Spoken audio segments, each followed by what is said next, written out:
All right, well, welcome everyone to the Judy Nicholson Kidney Cancer Foundation's Open Forum on Probiotics Usage, which is sponsored by Merck. I'm your host, Laura Espeller, the Digital Media Director for JNF and host of the World Talk on Renal Cancer podcast. We are so happy that you're here to digest some fascinating insights with us today. That's right, we're going to be talking about gut health, probiotics, and how your microbiome might just be the secret ingredient to making cancer treatment more effective. So please grab your metaphorical yogurt spoon because we're about to stir some things up. And I promise that's it for my puns tonight. Unfortunately, Dr. Monty Powell is unable to join us tonight, but we have an excellent panel here for our discussion. So to our audience, if you have any questions, please put them in the chat and we will do our best to get to everyone. But now please help me give a warm welcome to our panelists, Dr. Pedro Barada from University Hospital's Seidman Cancer Center, and Lori Bumbacco, a registered dietitian focused on oncology nutrition. So welcome, Dr. Barada and Lori. I have a question to start off for both of you. So we are hearing a lot about the gut microbiome these days, from yogurt commercials to cancer research. So in simple terms, what is the gut microbiome and why should people with cancer care about it?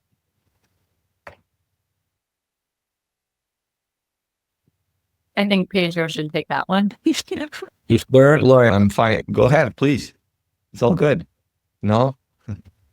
Okay, Laura, first of all, thanks for the invitation, the kind invitation. Happy to be here with you and also with Lori and with all these great folks here joining us.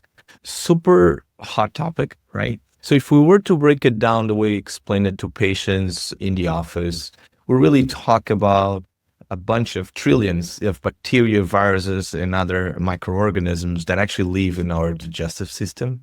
For the most part, we're referring to intestines, if you will. So think of it as an internal ecosystem. And it will help with digestion. It will help with impacting the immune system. We'll talk a lot about that tonight. And it can even produce vitamins. It can affect how we feel hungry. It affects satiety. And specifically for folks with cancer, there's an overwhelming now a body of evidence showing how the impact of microbiome into the effectiveness or activity of treatments is real. And that goes through many things, antibiotics, certain medications we take for stomach, as well as steroids and other medications that are known to be immunosuppressive medications, as well as probiotics. So all of that matters, and it matters in many different health-related problems, not just for cancer, but of course, we have a special interest to look at how we can take advantage from knowing more about the microbiome and to improve the activity of the treatments we have available, including immunotherapy for patients with cancer. Thank you so much. I appreciate that because, again, I think it's just something that sounds overwhelming sometimes as a patient. Lori, did you have anything you wanted to add? Yeah, I think the only other thing I'd love to add to that is that our microbiome and our microbiota, they're all unique. So it's like a fingerprint. And no single person has the same microbiota or microbiome, which is the activity of the genomic activity of the microbiota. So I think that's what makes this so complex. And our understanding of all of this has taken some time, but it's a really fascinating and exciting area of research. Yeah, absolutely. I agree. And I think also just our microbiome environment changes sometimes during treatment too, right? That's something that a lot of patients experience and don't even know to put how to even describe that sometimes. So Lori, I wanted to ask you, whenever someone is diagnosed with kidney cancer, nutrition can feel very overwhelming. What is one simple change that someone can make to support their gut health during their treatment? That is a great question. And I think a really challenging one to answer, and why it's my belief and passion that every single person diagnosed with cancer work with an oncology dietitian who has some experience, because I don't know that there's one single answer to that question. And I think we'll address that a little bit tonight in that, what is gut health? Like, how do we define what is good gut health? And I think that's what we're exposed to in social media, online, and certainly the patients I work with, that's what they're exposed to. Eat this for gut health, or take this supplement for gut health. And they're not even really sure what that means. So a lot of what I do in practice is we'll talk more specifically about what it is that they're concerned about for their gut health, their gut function. Are they exhibiting any symptoms or side effects? I should say symptoms. Like, are they having gas or bloating? Are they having irregular bowel movements? And if so, first we start with a medical evaluation, right, to rule out any underlying conditions. And then we might talk more specifically and target the intervention based on that.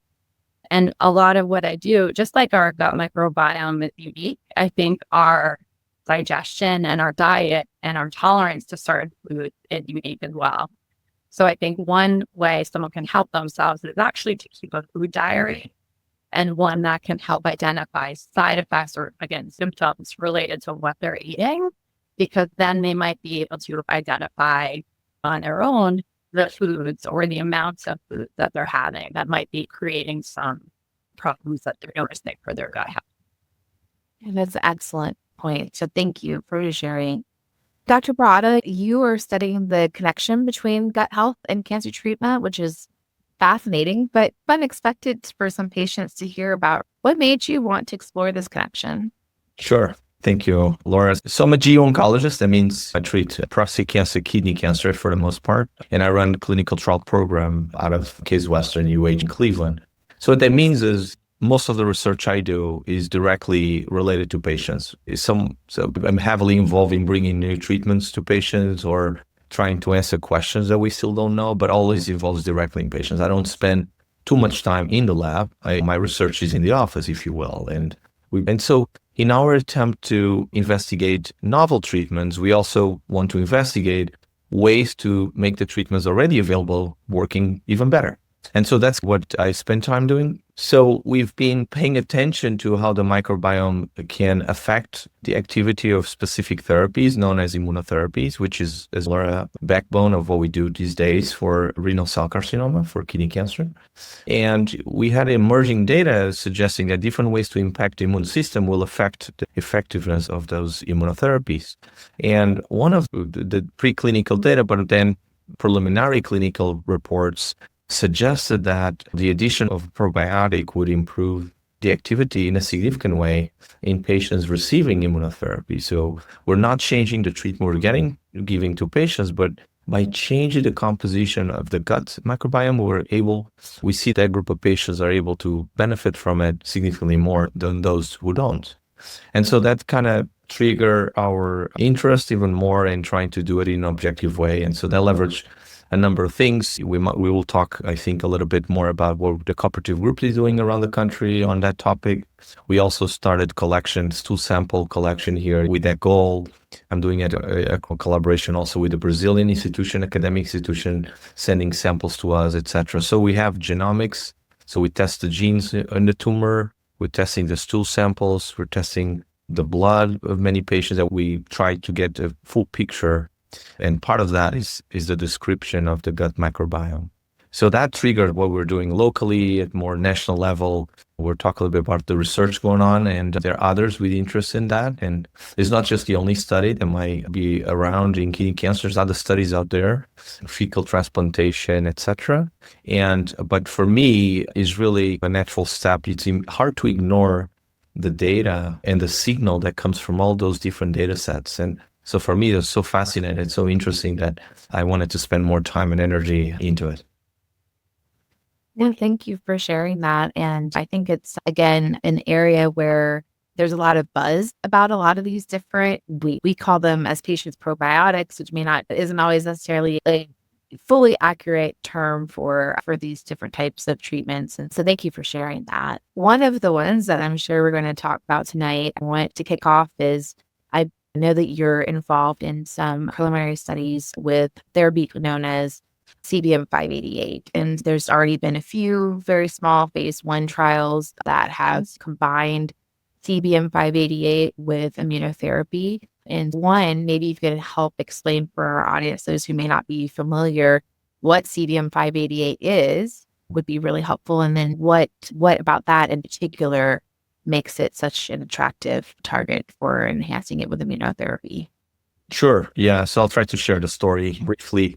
Okay. CBM 588 is a probiotic, is a live product basically containing Clostridium butyricum, which is a Latin name, as a lot of these bacteria species go by. And so these bacteria is part of the gut microbiome. And so it's a non-pathogenic. So it doesn't attack us and it can impact the human in a positive way, the human microbiome.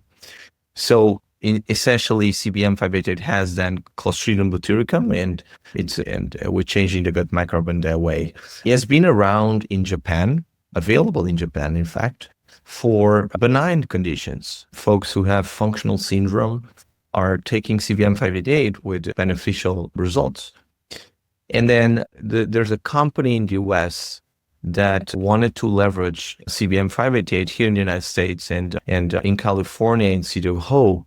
And so it basically was able to bring it to US and get investigators to do it, to test it. What would be the impact of CBM 588 in patients with cancer? So they launched a number of efforts, initially hematologic malignancies, as well as kidney cancer. And that's where the original data comes from in patients. As you alluded to, Laura, we now have 3 studies. 2 have read out. 1 is ongoing. And one of the studies is basically you give a standard combination of immunotherapy, dual immunotherapy. That's the first study. Another one does the same approach with combination of a target therapy and immunotherapy. So Ipi-Nivo and Cabo-Nivo. And they are relatively small studies, as you mentioned, like 30 studies in each, 30 patients enrolled in either of the 2 studies, and 2-to-1 randomization. So 20 patients getting CBM 588 along with immunotherapy combination versus the control that just got the normal approved combination regimen. And in both those studies, we see a delta. We see a very nice separation of the response and remaining on treatment without progression while on CBM 588. So that was very provocative because at the same time, there appears to be minimal, if any, side effect from it. So essentially, you're taking the medication, or I shouldn't say medication, but you're taking the probiotic and you're just hoping it will work better. So, of course, there are small studies, and before they're ready for everybody, there's a number of questions that came up. Well, one is, what's the right amount of the bacteria that we should be taking? Right. The other one is are we going to see the same thing if we were to scale it up and design a proper study robust enough to answer the question, should we be adding CBM 588 to all the patients coming to see us with kidney cancer who would be starting on an IO-based combination, immunotherapy-based combination? So to answer the dose part, there's a third study looking at different doses, different amounts of a bacteria, and basically formating colonies of the Clostridium butyricum, and that study is ongoing right now. And there's a larger trial, a larger study that basically is designed to really answer the question in a way that if it's positive, we can go to regulatory agency and show that data. Therefore, it would become potentially available for patients all over the country and maybe all over the world. So right now, CBM 588 is not available. And the amount of colonies, of bacteria colonies, we cannot find it commercially, and is way much more than 10 times X what we find out there in the market. So we cannot really have it right now. And the idea is to launch as I said, a definitive registrational study to try to answer the question. The reason why we think this is truly relevant is because, to my awareness, is going to be the first of what I think many trials impacting the gut microbiome and testing activity of immunotherapy-based combo that way. So I think it might be the first of many. If this is a positive trial, that's great news for patients. And I think it will go well beyond kidney cancer. And so I think it could create a lot of buzz and a lot of positive energy from that perspective. So that's the story behind CBM 588 in a nutshell. There are other ways to approach it, but that's one. It's through one of the bacteria that we know that's been linked to an impact in the activity of immunotherapy. Yeah, thank you for sharing. And I don't want to understate how not only how much work there is to be done in doing a registration trial. And for those who may not be familiar, registration trial is in conjunction with the FDA to get this recognized in the United States. But so kudos to you, Dr. Barada, for leading the charge on this. And this is a very exciting field. I know we have Laura, if I may just bring that point, I just want to highlight exactly what you just said. It's super, super important. It's a big team that, Laura, you're part of it. Very proud to have you part of the team. It's a large team. It is a very robust and accurate way of conducting research. So it's going to be close to 700 patients enrolled around the country. Likely, we're going to have 200 or more institutions in the country offering the study to patients. It's complex because we cannot just say this is working and we take the word for it. So we have an objective way to assess success or not, or lack of. So the scans are the images of all the patients. They're done at the same time. There's a protocol that we follow religiously. We know what's the deviation or not. So the data needs to be pristine. We are saving the scans data so that we can objectively and independently evaluate the results from the scans to make the case that indeed we see a difference or no, we don't see a difference. So I just want to report that objective way of conducting research, and also the investigators around the country coming together, right, and trying to answer one question. And it's a lot of work for one simple question. And the reason why we want to do it that way is because it's the scientifically appropriate way to settle the question and settle the point. And if it's positive, fantastic. And if it's not positive, we have to learn from what we've done to make it better the next time around, right? So I think the data that's going to come out from the trial is going to provide a lot of important information, one way or the other. We don't know the outcome, right? We just hope to help patients that way. But I appreciate you calling out the SWOG, which is a leading NCI cooperative group, which dozens and dozens of investigators are part of, but also is going to be available through all the other cooperative group studies around the country. So it's an effort from literally everyone around the country that wants to help patients this way. Yeah, thank you for that. And thank you. I'm proud to be contributing my small part on the team. So thank you. And I have a few audience questions. I'm going to deviate a little bit. I'm going to go to one related to CBM-588 in particular. BB from the audience is asking, is CBM-588 given as a powder? Oh, is that for me? I guess so, Dr. Rada, yeah. So, yeah. I know the answer to this, but I'm going to make you answer. No, so it won't be a powder. So basically, they change it. We have capsule, then we have tablets. So it won't be, it was a second before and now it isn't. I don't know how much it's not in the public domain. So I just want to, it will be in the public domain very soon because it's not out there yet. So I don't want to, I have to be careful about what I disclose. This is what was done in the initial phase 2 studies. Those are published, so I can say that, but I can also say the presentation is going to be slightly different. And I also will say, without disclosing anything, or be careful with the information that's not public yet, but I can say that's not at the dose that has been tested initially. It's a higher amount. So that I think I can share. Thank you. And then Dr. Stephen Cohen had a question, and I'm going to try not to butcher this, but he said, higher levels of Akkermansia, I believe is how you pronounce it, has been shown to be correlated with increased efficacy in immune checkpoint inhibitors at the beginning of treatment. Are there any recent studies that show it's beneficial to use it to improve ICI ability to fight kidney cancer after treatment have begun? So, well called out, Clostridium butyricum is not the only bacterial strain shown to be associated with the ability to modulate the immune response. In fact, Akkermansia mucinifila has been shown to have that effect as well. There's data in kidney cancer by Dr. De Rosa, by Dr. Salgia, and others. And so from that perspective, and answering specifically, yes, there's clinical studies in patients with kidney cancer getting immunotherapy where it did enhance immunotherapy response. So I will provide the links for the studies here in the chat. Happy to. Those are relatively small studies. There's a few dozens of patients in each one of them. Some of the studies involve more than just kidney cancer, but it's true. In addition to that, we also seen that in the lab. So not just in patients, but also in the mouse models. So in the lab, you've seen an enhancement of the immune response or modulation of the immune response. So yes, it's a good reference by Dr. Cohen. And I will provide the two reference here for at least those two that I just mentioned for a further read on the topic. Thank you. Thank you so much.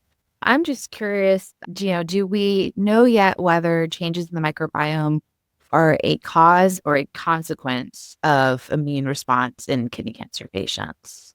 Or is that something that we're still yet to be determined?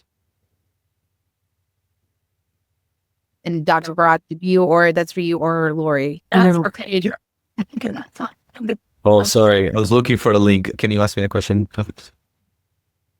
Lori, you got to repeat the question. No problem. I was just asking Dr. Barada, do we know whether the changes in the microbiome are a cause or a consequence yet of the immune response modulation in kidney cancer patients? Yeah, it's a great question. So we do think the composition of the microbiome does affect or modulate the immune response. So we do think that's the order of things.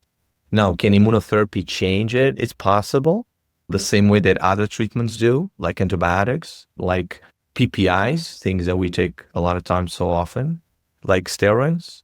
So I don't think it's a unidirectional effect, although the data that we have preclinically to leverage the clinical studies has been on the direction of a composition of the microbiome going into modulate the immune system. And there's some schemas explaining how that happens because it appears to happening at different levels. It's not just a one way at the cellular level, at the membrane level, etc. But the effect is probably bidirectional. But I'm assuming the question is we've used on the relationship in that order to leverage the investigation of these bacteria in the response to immunotherapy.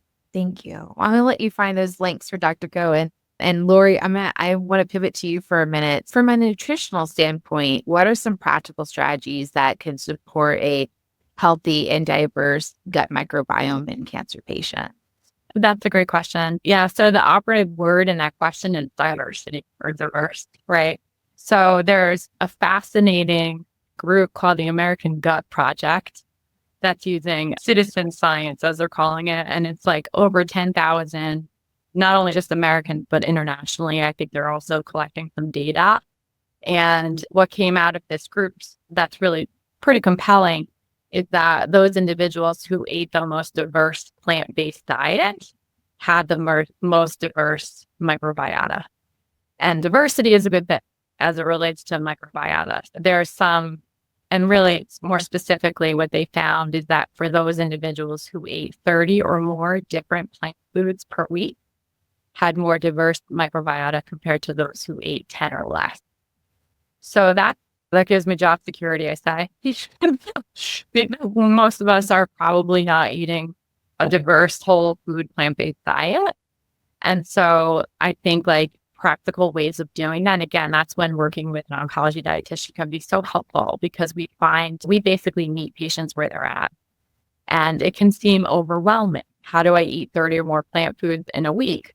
We may not start there. If you're only eating 5 plant foods a week, we may start with just 1 more per week and work towards that goal of diversity. So it might look like changing your iceberg salad to a bag salad with different types of lettuce greens, not just spinach, but maybe some baby kale or baby arugula with that. And I think the fun part about what I do is being creative and recommending realistic suggestions. So plant foods also include herbs and spices. So things like parsley or cumin and turmeric and black pepper. There can be some really simple but significant ways to improve the diversity of the diet. And I think that's where I start with for most patients. And I think that's what really we're after in terms of the diversity. That makes me feel better because I was thinking, I don't know that I even hit 10. I'm sure I'm probably not the only person that feels that way. But whenever you start mentioning like herbs and spices, I'm like, okay, I definitely incorporate those in my diet. So thank you for that, Lori. I just was curious, how do our dietary patterns or maybe specific nutrients interact with the microbiome to potentially influence immunotherapy outcomes? Yeah, great question. So we don't really know. So what I'd love to see, and we're going to talk about probably this towards the end, where there's some opportunities, and I'd love to see in some of these research trials, different arms of those that are on a specific strain like CBM 588 like two different arms, those who eat a diverse plant-based diet versus those who don't. And is there a difference between the outcomes for those two groups? And so could a whole food plant-based diet enhance the efficacy of a probiotic supplement? That's yet to be determined. And I'd love to see, but let's just say for the sake of no risk intervention, it doesn't hurt for somebody to eat more whole plant food. Specifically, what we're also looking for, I'm a huge fan of prebiotics. So some in the audience may or may not be familiar with prebiotics, but essentially they are the fuel for the beneficial microbes that reside in our gut. And they are all different in terms of the type of food they like to eat. They're picky. So probably that's where the diverse diet comes in handy, because we're going to be able to fuel as many beneficial microbes as possible.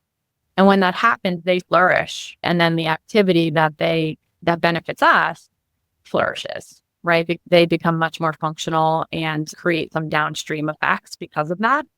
And really the greatest information we have at this point is that the prebiotics, or the special fibers that are in some of the fruit that we eat, help those beneficial microbes do their job best. So they can support barrier function locally at the site in the gut, but they also metabolize. So they ferment these fibers and they create these metabolites that enter our bloodstream and have systemic effects.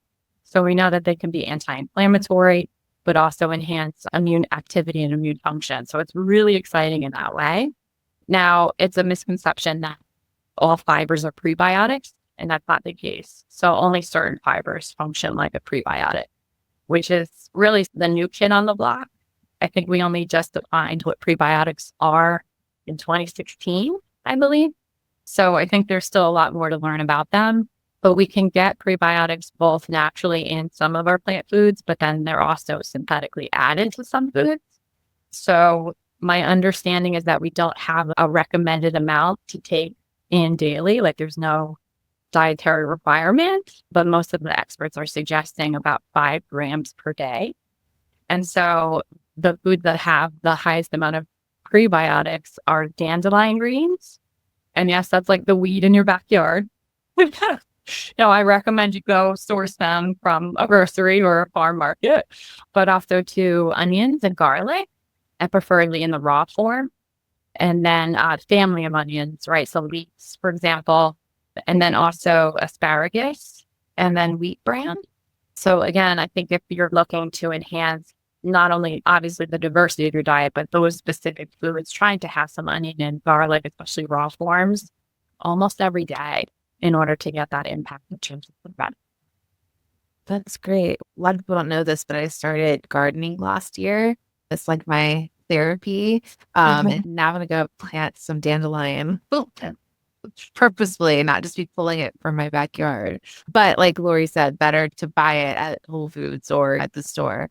Speaking of, and again, we don't want to be, unfortunately, we can't give any like specific medical advice tonight, but Lori, are there any fermented foods or probiotic supplements that you typically discuss or recommend to your patients that are undergoing immunotherapy, or are we just not quite there yet as far as evidence is concerned? Yeah, great question. So for supplements and probiotic supplements, the evidence just isn't there to support it yet. So I use evidence-based practice. So with probiotics, I think this is a misconception I clarified for individuals that it's very specific, right? So we can't just go to the pharmacy and just ask for any old probiotic. It's not going to, we need to be very specific about the strain and the dose in order to achieve the very specific outcome. And I'm curious to see what will come of CPM 588, which is a very specific strain, right? We don't find that in any other probiotic supplement. So it's important to clarify that for individuals. Now, dietitians typically recommend food first. So sometimes there's exceptions, right? So a specific strain of a probiotic supplement that has the evidence to suggest an outcome, sure, then we would recommend that supplement. But in the meantime, because we don't have that, we recommend food first, right? So we would recommend fermented choices, whether it be fermented dairy or fermented fresh vegetables, and not just sauerkraut that's sitting on the shelf because that's probably lost its live active cultures in the pasteurization process, but actually the stored sauerkraut in the refrigerated section because it probably retains more of those active cultures. With yogurt or kefir, we recommend a variety of choices because different brands are going to use different strains to culture their products. So they're both that diversity check. And then eating those fermented foods, we know that they're beneficial for us anyway. So they may deliver some live active cultures to our gut, but we do know that they enhance the activity of some of our vitamins in the gut. They enhance polyphenols. So polyphenols are phytochemicals that are in things like berries or black tea. And they don't serve to be nutrition for our body, but the polyphenols travel to the gut. And they might be food, just like prebiotics. They might be food for our beneficial microbes. And fermented foods actually enhance their activity. So it's like this synergistic effect when we think about it in that way. And I think plant foods really do deliver us this really amazing variety of opportunities when we think of it that way. It's great. I'm like inspired to go eat better now. So Lori, Brada, I want to go back to you for a moment. I feel like biomarkers are another hot topic in cancer in general, but specifically in kidney cancer. And so I'm curious, are there any biomarkers that are being explored currently to identify patients who would be most likely to benefit from microbiome modulation? Yeah, great question. So the short answer is no. I should say yes, many are being explored. We're still breaking stone there. We have not figured out the biomarker that appears to be the one. So actually, these studies, as small studies, they usually have a biological endpoint. For example, it is in the composition of the gut microbiome by 12 weeks, for example. I'm making something up, but it's actually not that different from what Dr. Paul did at City of Hope. And so biological endpoint makes a lot of sense, right? But then you're also reporting what happens to the disease. Is it getting worse, the same, better? And then we also measure things like overall survival. So what's interesting about these studies is actually we have not been consistently shown that the biological endpoint holds true or correlates with the activity. So we need to do, and that's proof that we probably don't understand all of it, right? So we are seeing the final result, which is actually cancer is getting under control for a much longer period of time. We haven't nailed down exactly why, right? And that's actually true beyond CBM 588. It appears to be true. Look at the data with fecal transplantation, intervention, among other things. And so the short answer is we don't have an endpoint that we choose specifically for microbiome. It's actually quite true also for immunotherapy. We don't have fantastic biomarkers for immunotherapy. There are certain features in the tumor that can predict a higher chance of success, but it doesn't mean that tumors that do not harbor those alterations, for example, do not respond. The comatoid features is a good example, right? So we haven't actually figured out or nailed down a biomarker that predicts response to immunotherapy in kidney cancer. And in fact, it's true, even though we have to some extent figured out one or two beyond kidney cancer. For example, MSI high or microsatellite instability. The immunotherapy is approved for all cancers, independent where they started, if they have MSI high. However, in kidney cancer, that doesn't pan out as a biomarker of response. So that's a lot we need to do. We have been struggling quite a bit identifying biomarkers that can be used in clinical practice. We have some hints about it's more likely to happen, but we haven't figured out about the one that's able to tell us up front, hey, listen, this is not going to work. Let's go in a different direction. We are not there yet. We're working hard on it, but we haven't gotten there. And that's also true for microbiome. Yeah, I know that it's something that frequently comes up as patient questions. And I do believe that we're getting closer thanks to the help of physicians like yourself, but we're just unfortunately not there yet, but I'm sure we will be there in the near future. Speaking of, I want you to keep your magic 8-ball out, please, Dr. Barada, because I'm just curious, how close do you believe that we are to incorporating microbiome profiling into routine kidney cancer clinical practice? Yeah.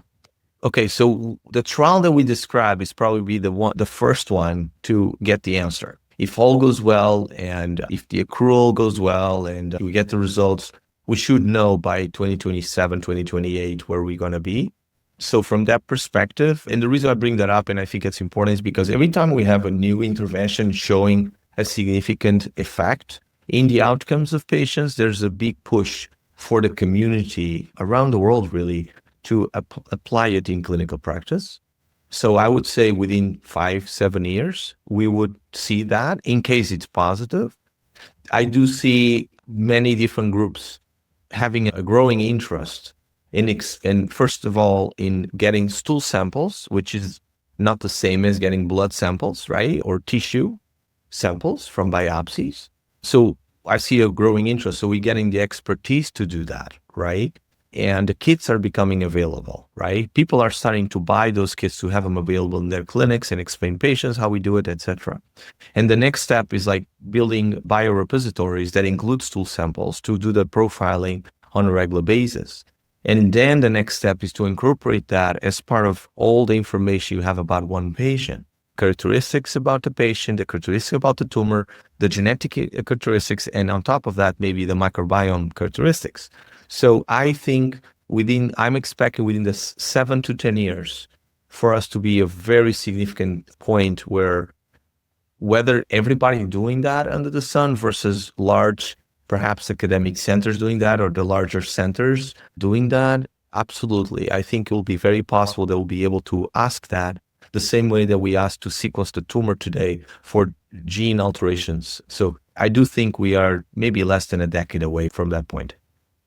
Thank you. And I know that sounds maybe a little daunting to patients and caregivers, but I can say, remember, I was diagnosed in 2016, which was ironically almost 10 years ago now, right? The landscape has changed so dramatically for the better in that time, right? So I agree with you, Dr. Barada. I think we will see another huge monumental shift within the next 7 to 10 years in how we fight this disease. Lori, we did have an audience question for you. Is freshly made kimchi better than canned or jarred kimchi? Oh, great question. So it's hard to answer that because better for what, right? So we're looking to get a fermented food, right? So is it going to deliver some live microbes? Both choices are going to probably do that, but there's no real way to guarantee that. I would just encourage that you like safe practices as it relates to fermenting at home. So I've never made kimchi. If you want to send me some that you fresh made, I'm willing and accepting. My understanding is it takes a short time to ferment, like 1 or 2 days room temperature, and then I would put it in the fridge just for food safety's sake. But I think without really any concrete information about what live microbes you're going to be getting, I would say think again of variety and diversity. So thinking of different brands and alternating and maybe making your own or going to the store and buying it. And that may just add to the diversity of your diet. Thank you. What kind of concerns or misconceptions, Lori, do you hear kidney cancer patients have when it comes to probiotics and nutrition during their treatment? I think I alluded to this earlier. I think that some people have the misconception that probiotics, just any old probiotic will do for any condition that someone has. And what we know is that specificity matters. So we look towards the evidence, and sometimes there is none, right? Or the evidence is building for the case for a specific strain. So if someone wants to take a probiotic supplement, I dive deeper into the why behind it. And if they're looking for just that kind of vague improved gut health, then we explore again the diet diversity and choosing a whole food plant-based diet, and then including some fermented choices regularly. That's probably going to give them the outcome that they're looking for. Great. Thank you. This time has flown by. I'm going to now get to some of our closing questions. And again, I invite the audience, if you have any final questions or feedback for Dr. Barada and Lori, please feel free to share them in the chat. So this question is for both of you. How do you envision a cross-disciplinary collaboration, so oncology, nutrition, microbiology, helping advance the field as a whole? Lori, go ahead. What are your thoughts about this one? I was selfishly inserting nutrition into the research field. I think we see that diet actually, it not only is it empowering, so taking a dietary supplement is empowering as well, but diet is the most accessible external factor to manipulating our gut microbiota. So I'd love to see if we can get that clarify better for individuals. And if there are very specific food choices, is it that 5 grams of prebiotics per day? Is it a dietary supplement that very specifically quantifies 5 grams of reliable prebiotics per day? I'd love to see more in that area to see how we can apply. It's almost like the diet is like the sidekick to the intervention. Yeah, I would agree. I would say that for this collaboration to happen, it does help when people are close to each other. So I'll give an example. We do have a dietitian that works with us, and systematically she walks in the room after we do. So it's a natural collaboration there. But for example, until recently, we didn't have a microbiome person spending time in the lab, and we're actually having someone joining that's going to do that work. So what that allows us to do is we're going to be more accurately collecting stool samples because we know what we're going to do with them, right? Actively working on it. We can explain that to patients. There's a palpable result of that testing. So sometimes having people around helps, and it's not easy to do in every single place. So I do think these collaborations probably will tend to happen more in places where all the different specialties are available, which by definition tend to be larger groups who tend to be specialized groups, etc. Right? Because if you see a handful of patients with kidney cancer in a year, if you think about kidney cancer research from a comprehensive perspective, you are in a more difficult position than if you're seeing 5 kidney cancer patients a day. And that's a completely different volume. It will attract people who are actively working and investigating on kidney cancer, for example. And that would include dietitians, oncologists, microbiome lab people, et cetera, et cetera. So I would just say there's some, and that's okay if we don't do it everywhere, but it's important that if we have the resources to do that and the personnel to do it and the know-how, we should take advantage from it. I completely agree. And I think this is why collaboration, I think you both highlighted beautifully why collaboration is so important in the community. So thank you for that. If you could design the perfect trial to explore this gut immune connection further, what would it look like? And Dr. Barada, if you want to say it's your CVM 588 trial, I'll give you the free pass. Yeah, I was going to say that we are doing that. There's never a perfect study. And the reason why that is, what I mean by that is there's always, the reason why you're running the study to begin with is because you do recognize you don't know all the answers. Actually, if you know the answers, why you do the study? Just allow patients to benefit from the answers. And so the trials come from our attempt to answer a question that matters to patients. So by definition, we're using the best knowledge at the time to design the best study. So the definition of the best study today, on the perfect study today, it has to be different from the next study in 5 years because we will know more in 5 years than we know today. I think based on what we know, whether it's going to be CBM 58A or fecal transplantation, it's probably one of those, right? Because it's harder to design a study where you control for antibiotics or for steroids or for PPIs, et cetera, because those are available everywhere. It's so difficult to control for those things, right? And perhaps we're going to be left with epidemiology studies of some sort. So from that perspective, so I think we are putting together the best study we can at this time, which is not necessarily the best trial we would do 5 or 7 years from now. But what I'm hoping is whatever answer we can get from this study that we're running, that allows us to design an even better study, maybe 5 or 7 years from now. Absolutely. Lori, do you have, I know it has to be at least get you in the room. Get me in the room somehow. It's very hard. Nutrition research is just so hard to design.